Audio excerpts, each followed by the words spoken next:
So next move to the another topic.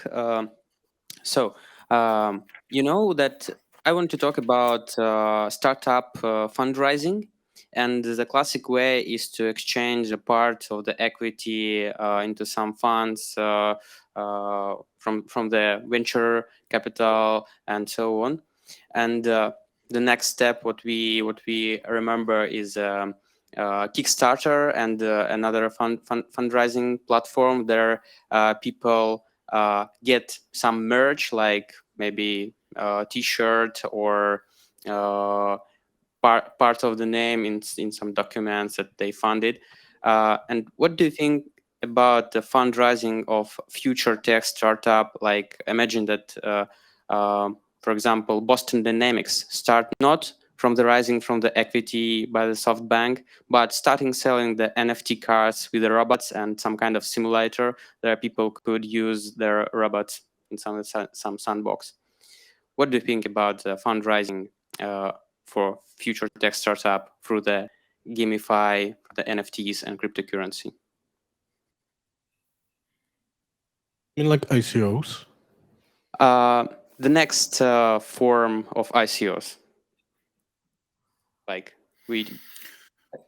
I have mixed feelings about that. Sorry, go ahead, David. No, please. I think you're on a roll. Doesn't matter who goes first. I think we all agree here mostly. I was just gonna say I have mixed feelings about this. I think it's a great idea if like we can fund things as a community, because I've been, and I hope I still am, an open source developer for many years. And I think that open source suffers a lot because there is no funding.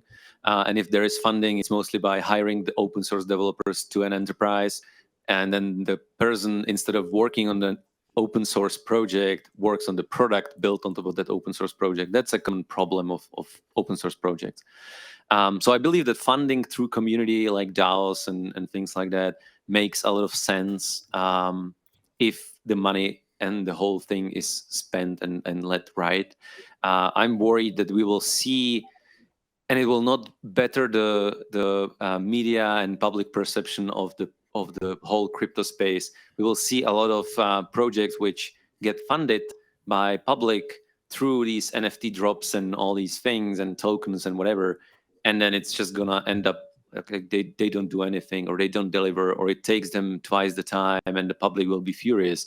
Like we saw in ICO craze in 2017, it's not really different in this sense. And even if you do it as a DAO, and then the people can vote, like what are they voting about, right? Because you have a voting right, but you have no enforcement of that voting right.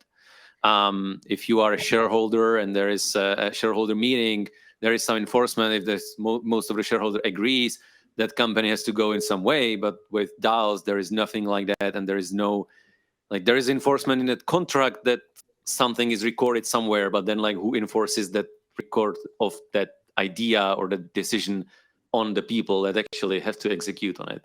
So I'm a bit worried about that. Like, I think it's a great idea, but I don't think we are there yet to actually execute it properly.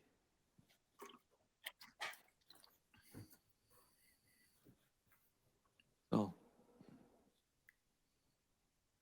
Okay. Oh, yeah.